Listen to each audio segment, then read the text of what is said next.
What we do here is go back. I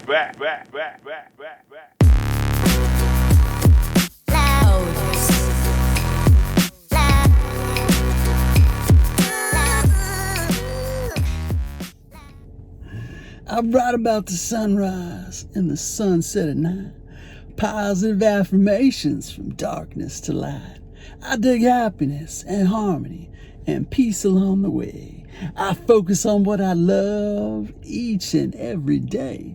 I send you appreciation. I love to see you smile. I think about you often, and yes, it's been a while. I write another line and then I set it free. The best is right now and next. A story about you and me. What's up? What's going on? Jace Jacobs here. Oh yeah, story about you and me. You know what I've been thinking about today is, have you, raise your hand if you've heard about the 5 love languages, Dr. Gary Chapman. You know, I may have brought this up before on here.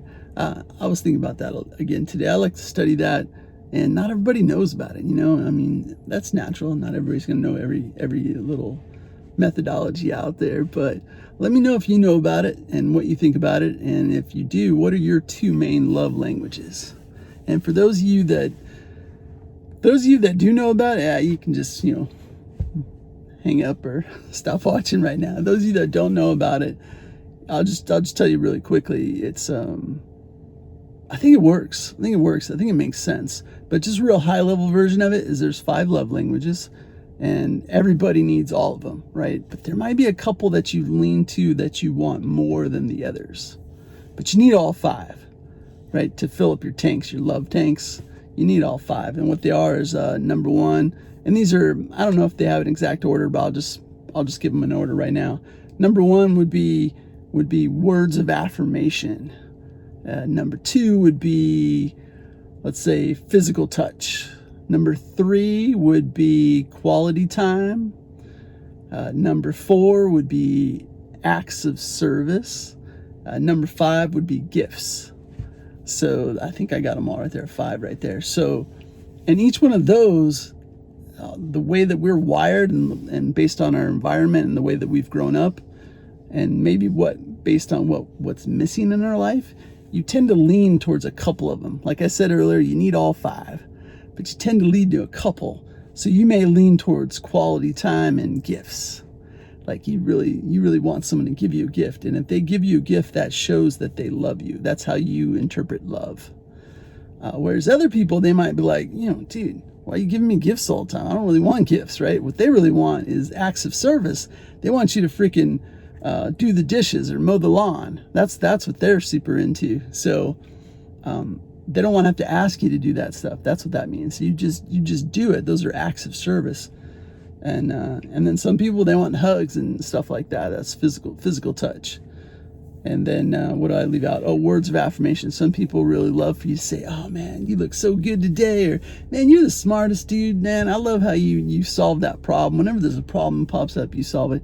You know, that type of thing. So I think I covered all of them right there. Did I? Oh, quality time is they want you just to spend time with them, where it's focused on them, not focused on watching TV, right? So it's actually quality time, whatever they want to do. You're there, but your attention is on them. Does that make sense? And I think it's really important in relationships, because what you may not realize is, especially if you don't know the 5 love languages, what you may not realize is you're going to give your partner, your spouse, you're naturally probably going to give them the things that you really want the most. So if yours is words of affirmation and gifts, that's what you're going to tend to give to your spouse, and you're just going to be thinking, man, I can't believe she's not doing anything for me, or he's not doing anything for me. I'm giving her gifts every day, you know, I'm saying nice things about them, but I'm not getting anything in return. I don't understand what's going on. And what you don't realize is that's probably not their top 2. Maybe that's at the bottom of the barrel for them, so they really don't feel the need for gifts. So that's how this is important to kind of study. So I was kind of thinking about that today. And it's important for kids as well, you know, of thinking of what are their love languages. And they change as they get older too. So I know that my kids wanted a lot of hugs when they were younger, but then when they got to the teen years, then it's like, hey, you can tell it's that kind of awkward stage. They don't want as many hugs. So you have to kind of ask questions and think about, what those are. You can be direct with people. You can straight up ask them, hey, how do you feel loved? Do you feel loved like this, or do you feel loved like that? Or you can be sneaky about it and see how do they respond. Yeah. If gifts is something that is somebody's love language, I know that one is one where you just you don't want to just hey, show up and just, here you go, here's this little here's some chocolate, right? Nah, what I'm hearing is you want to make a big deal about it. You want to wrap that thing up. You want to get everyone's attention, and say, hey, after dinner there's gonna be a gift for Daisy, right? That's what you want to do, and they really respond to that. So anyway, that was kind of what's on my mind, so I felt like sharing. So hopefully let me know in the comments if this resonates with you, if you're interested in the 5 love languages. It's a book. There's lots of books. It's Dr. Gary Chapman. He wrote a lot of books on this. So he's got love languages in the workplace, teenagers, kids, spouses, all that. He's got all of them. So if you haven't read any of them, I would recommend just start with the first one and just kind of learn the basics of it and see if it makes sense to you. He does probably get a little too overly religious in some of his books, but I would just tune that out if you're not into that and just focus on the core concepts, because I think it makes a lot of sense.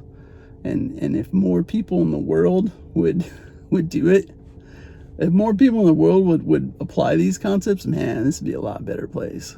So I do really think it does work, and I use it in my life. So, and to answer your question, I think my love languages change all the time. So I don't know what my top 2 would be right now, but I'd say give me all 5, man.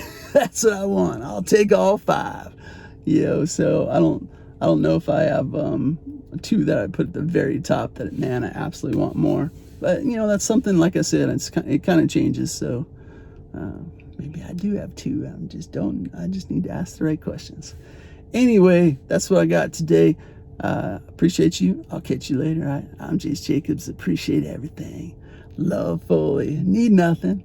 Namaste, my friend. High five, knuckles. Later. 6, 5, 4, 3, 2, 1. You'll never have the sacred stone. Oh, this you crazy mother.